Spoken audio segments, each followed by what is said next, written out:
Good evening. I apologize for not being at your affair and participating in what will be a most enlightening conversation, certainly for any American in the audience. We do not seem to know much about these affairs. I want to go back a minute and try to track my connections with Palestine as it is an impacted factor in the Arab Spring. In 2002, Osama bin Laden wrote a letter to the American people, telling them, quite frankly, what the government had not told them, that Palestine was the major issue in the attacks that the Al-Qaeda group was making against the United States. We didn't even see that letter. It was not publicized, it was not talked about. But I wrote an article about it, an open letter to Osama bin Laden, and it appears in a book I wrote called Tracking Deception. And that is my first introduction to the reality that Palestine is perhaps the primary reason why we have conflict with Israel and the Arab world. Now, the second time I got involved was in 2006, following the election of Hamas. And let me point out, that was the first Arab Spring. And I mean by that the Palestinian people went to the polls in an observed democratic fashion to elect a government, and they elected Hamas. No one disputed the correctness of that election, that it was not disputed because it was badly done, as we do in Florida and Ohio when we elect our presidents. No, it was a well attended and well observed election. It wasn't the party Israel wanted in power, and as a consequence, they labeled it a terrorist organization. Russia, on the other hand, said, this is the party we will have to deal with. The people voted it into power. Well, between the Israel government and the United States, we designed a different government by forcing Hamas out of power, and no negotiations could take place. Now, for the Israelis, that was fine because it delayed any need to deal with peace. They had no intentions of doing it in the first place, but nonetheless, that is an advantage for them by simply labeling this a terrorist organization. Now, if you track from that point on the impact of Palestine on what we call the Arab Spring, you realize that Hamas and Abbas from Fatah, within 2 months of the elections, 2 months of a conference that I went to in Cairo, the Fourth International Conference Against the Occupations, where I presented a paper on the Palestinian people's peace plan. And what they did was to come forward, not because I was there or because I said anything, but simply because they understood that if you're going to confront Israel and the United States, you have to come forward on an offensive with them. And what they did was to offer two peace plans. Abbas asked for an international conference in Oslo, which was totally ignored by Israel and by the United States. And secondly, you had in Hamas an opening for the Saudi prince's peace plan. That too was ignored. And after that, then, Hamas was designated as a terrorist organization. If you look across the years, you realize that other nations have looked at the Palestinian issue in flotillas and in even air flights into Israel to get to Palestine. These are international efforts recognizing the existence of Palestine and their rights and the denial of those rights by the occupying forces.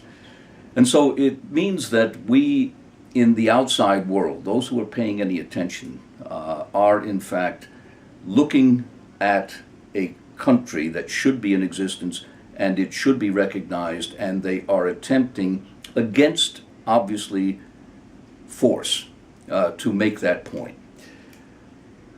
The Mavi Mavara flotilla of 6 ships was intercepted, obviously, and the one boat from Turkey was attacked ruthlessly and 9 people killed. Within a month of that, I went to Beirut in order to get on a different flotilla. So in June of that same year, 2010, I had gone to Beirut with the expectation of being with other writers on a boat going to Gaza. That was torpedoed on land by the Israeli government and the United States, with a host of threats against insurance companies that were funding the boats, or at least in insurance-wise, and in the United States, because you were going to Gaza, you automatically were going to Hamas, you were automatically going to aid and abet a terrorist organization designated by Israel and the United States as a terrorist organization, and hence you were not only anti-American, you were breaking the law.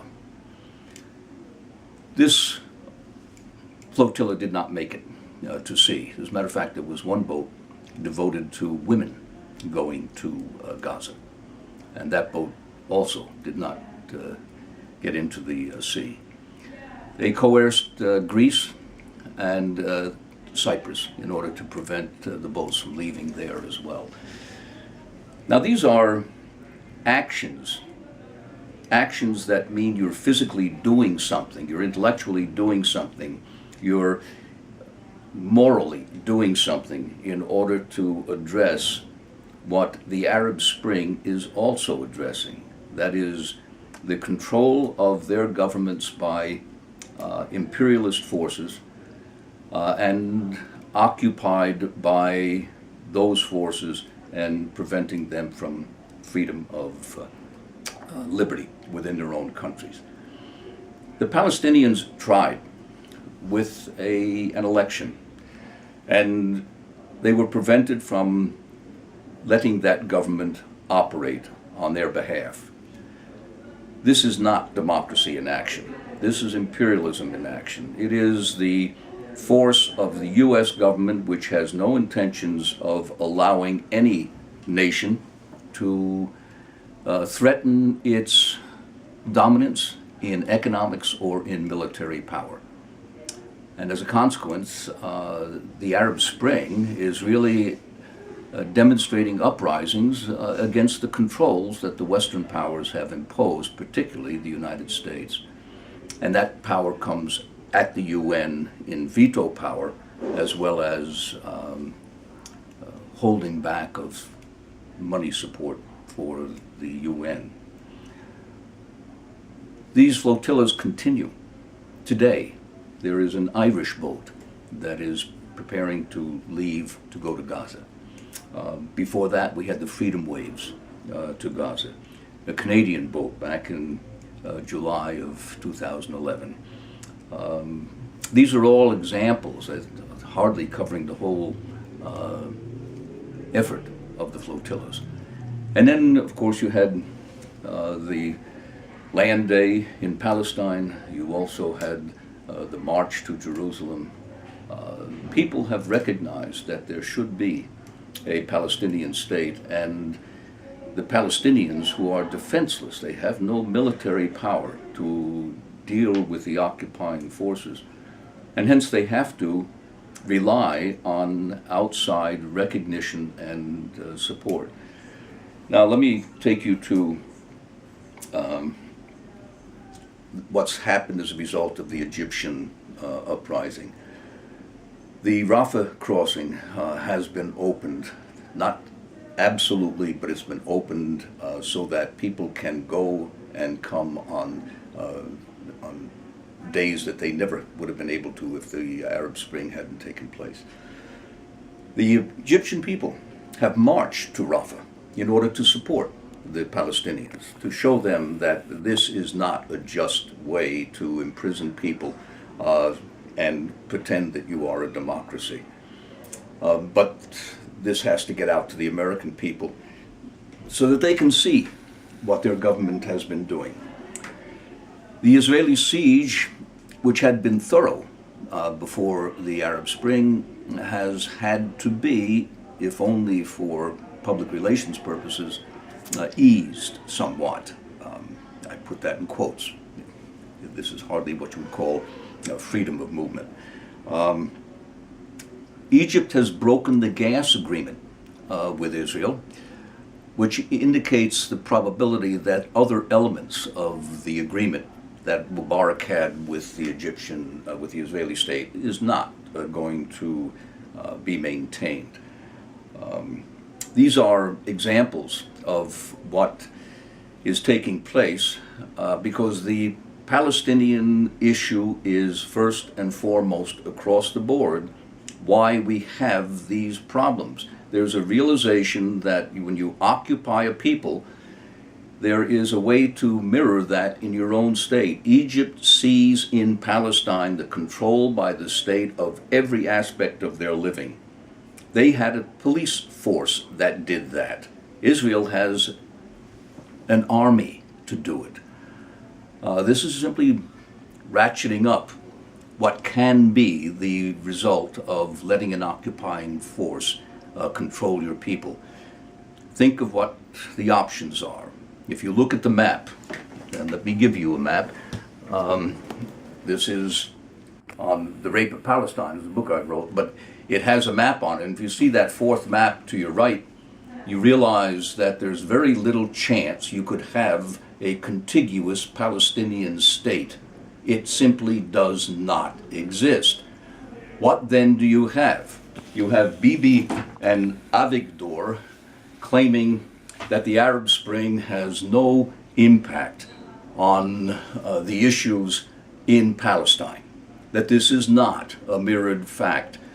The reality is it is very much, and they're afraid, because that shows the people ultimately you can be put into bandustans, into little warehousing areas and stuff 5 million people there, and somehow they never have to create a Palestinian state. That is the ultimate consequence, and when you go over to Egypt and you see that, then you realize things are not going to change.